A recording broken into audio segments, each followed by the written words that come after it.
Hey everyone, Josh from ThroughMyLens.com. First off, thanks so much for watching my Route 66 video with my dad. It's been a lot of fun to see all the comments that people are leaving and the stories they're sharing about their own Route 66 journeys. I wanted to make this video to answer some of the questions I've been getting asked about planning a journey on Route 66. So let's jump into it and let me know if you have any other questions in the comments.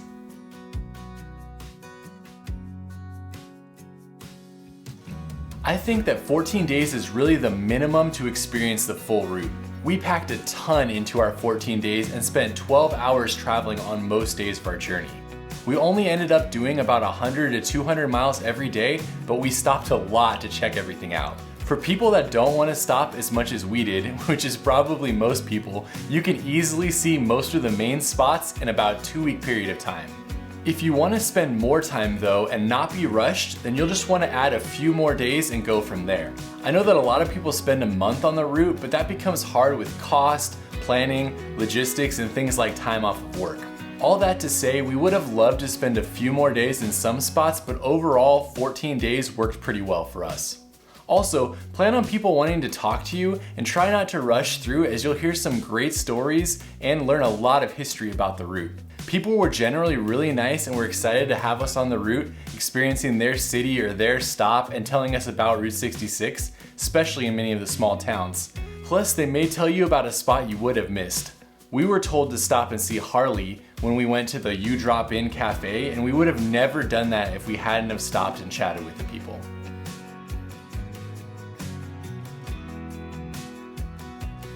Here's a pie chart that shows the total cost, but it was around $3,500 for us, and that doesn't include flights, as those are different for everyone, and we used our points to book our flights back to California. You can see that the top things we spent money on were hotels and meals. Also, the rental car was around $900 when we went for a one-way rental. Experiences depend on the things that you want to do, so the museums and caves and the things you want to pay for. We tried to go to everything that we possibly could, so ours could be more than what most people spend. Then for gas, we had a normal car. It wasn't too expensive, wasn't too cheap, so this is probably what you can plan to spend on gas if you do the route as well.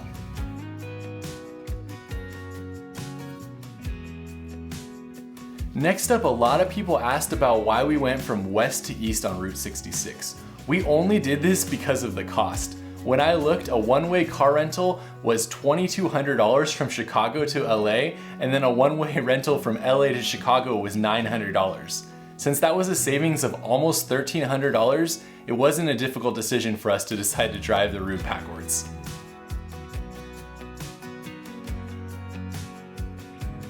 Many people commented on the food we ate on the trip being unhealthy, and while my dad and I were just having fun and eating whatever sounded good, you should know that outside of the main cities, the food choices are pretty slim.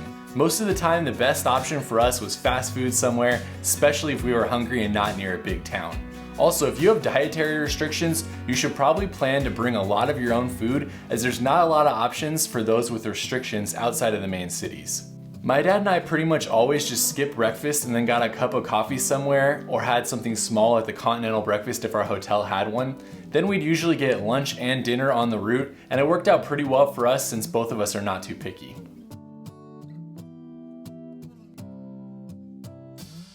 Look, there's a 100% chance that even with the best planning, things are going to be closed when you go on a road trip like this.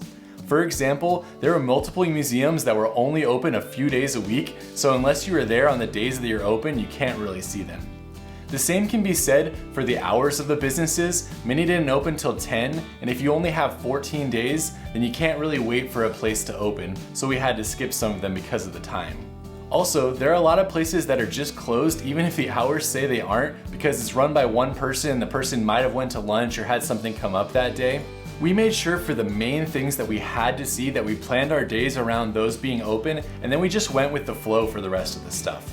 Other than Kansas, where basically nothing was open, I think it worked out pretty well for us, and I was happy with what we were able to see. I would recommend, if you're planning this trip, just take it for what it is. The route isn't always perfect, and it's more like a trip of discovery where you never know who you'll meet or what you'll see. For us, that was one of the highlights, and we just let the trip unfold as it did and tried to get to all of our main stuff, but didn't sweat it if something was closed.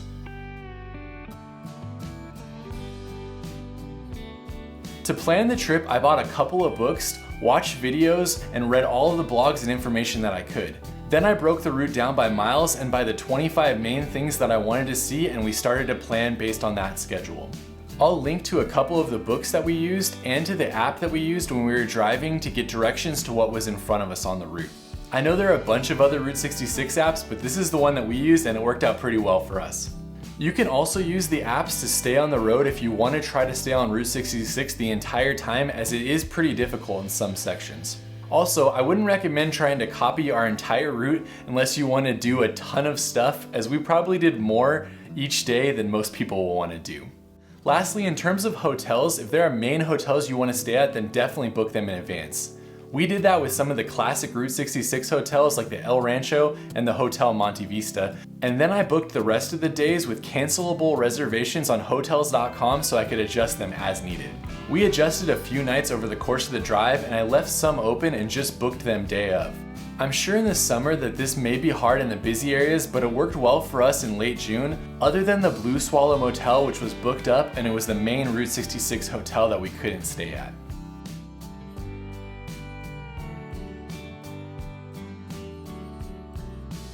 Here's a few more random tips that might be helpful for planning your journey. First, if you're a reader, then it's fun to read Grapes of Wrath before you go or while you're on the route so that you can get a feeling for what people experienced when they were on Route 66 in the past. Also, there's a lot of Grapes of Wrath quotes all over when you visit museums and such, so it's good to know about that story before you drive Route 66. We took 2 rest days during the route, and it was great for us to have those days without a lot of driving. The first was in Oklahoma City, since there's so much to see there, and the other was in Bloomington Normal with my grandma. Next, you don't need to stop at every gift shop or museum on the route. We did because we were trying to document everything we can, but most of them have the same things with a few small changes, so you can definitely skip some. In terms of the passport we used, we found out about the passport in Arizona, but I would recommend getting it when you start the drive. It's fun to collect the stamps and to get some of the small things that they give you at the different stops. Here are a few of the things that we got, but note that every place that says that they have something doesn't always have something.